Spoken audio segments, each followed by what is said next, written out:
TV9 હું છું હાર્દિક Modi. Mid day ન્યૂઝની શરૂઆત કરીશું જે અમદાવાદના ખોખરા વિસ્તારમાં બાબા સાહેબ આંબેડકરની જે સ્ટેચ્યુ છે તેને ખંડિત કરવાનો જે આખો મામલો છે, સ્થાનિક લોકો રોષે ભરાયા છે અને આરોપીઓને કડકમાં કડક સજા થાય તેવી માંગ પણ કરવામાં આવી છે। ખોખરા સર્કલ નજીક કેકા શાસ્ત્રી કોલેજ સામે આ ઘટના બની।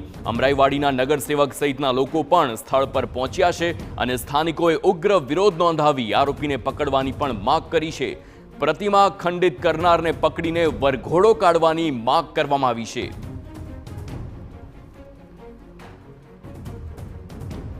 बाबा साहेबनी प्रतिमा खंडित थवा मुद्दे फरियाद पण नोंधाई छे। समग्र घटना मामले पोलीसे जाते ज फरियादी बनी अने फरियाद नोंधी छे। अजाण्या शख्सोने पकड़ी पाडवा पोलीसे चक्रो गतिमान कर्या छे। पोलीसे जुदी जुदी टीमो बनावी कार्यवाही हाथ धरी छे।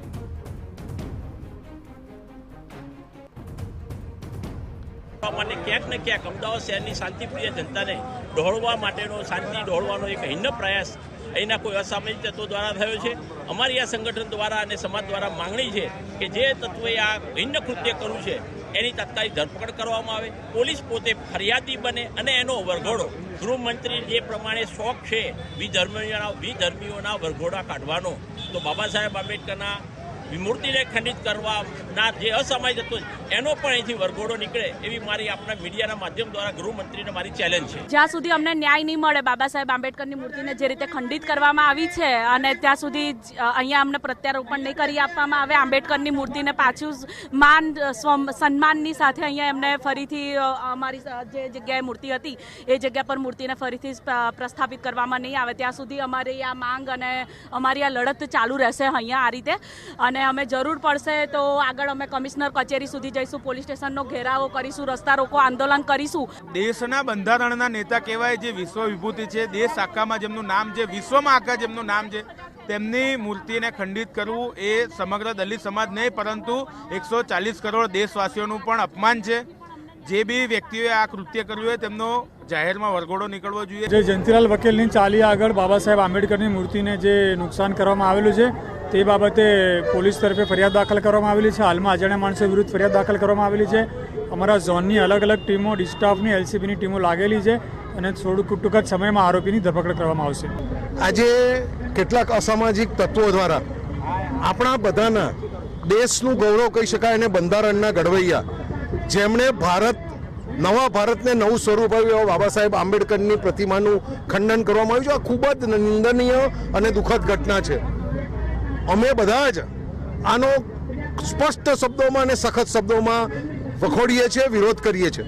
સાથે સાથે સરકારમાં યોગ્ય જગ્યાએ પોલીસ અધિકારીઓ સાથે અમારા બધા પ્રતિનિધિઓની વાત થઈ છે અને તાત્કાલિકપણે જે કોઈ શખ્સો દ્વારા અસામાજિક તત્વો દ્વારા આ કાર્ય કરવામાં આવ્યું છે તેમને 24 કલાકની અંદર પકડી અને યોગ્ય સજાઓ આપવામાં આવે અને આ જ જગ્યાએ સન્માનપૂર્વક બાબા સાહેબ આંબેડકરના પુતળાનું જે રીતે અહીંના રહીશોની માગણી હશે તે રીતે તે પ્રથાએ આપણે ફરી પ્રસ્થાપિત કરીએ એવી અમે લોકોએ સરકારમાં રજૂઆત કરી છે અને સરકાર પણ આમાં આપણી સાથે છે, પોઝિટિવ છે। હું આપના માધ્યમથી અહીંના નાગરિકોને દાખલો આપું છું કે આ ખાલી વાતો નથી, અમે આપની સાથે છે અને આને માટે અમે પણ આપની સાથે જરૂર પડી છે તો રસ્તા પર આવીને લડીશું એવી અમારી ખાતરી છે।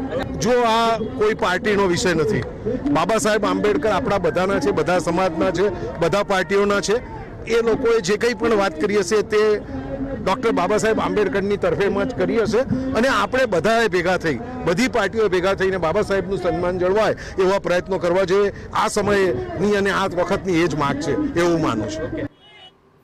તો જે પ્રમાણે બાબા સાહેબ આંબેડકરની પ્રતિમાને ખંડિત કરવામાં આવી છે, હવે આપના જે નેતા છે ઈસુદાન ગઢવી તેમણે પણ પ્રતિક્રિયા આપી છે તે પણ સાંભળીએ।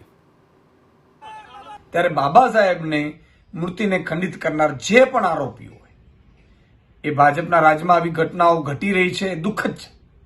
એ જે પણ આરોપીઓ હોય, તમે સામાન્ય ચોરનો પણ જુલુસ કાઢો છો, આવા આરોપીઓને પણ સરા જાહેર જુલુસ કાઢવામાં આવે અને એને કડકમાં કડક સજા કરવામાં આવે કે જેથી કરીને બીજા કોઈ પણ ન માત્ર બાબા સાહેબ પણ કોઈ પણ મહાનુભાવોની મૂર્તિઓને ખંડિત કરવાનો કોઈ વિચાર પણ ન કરી શકે।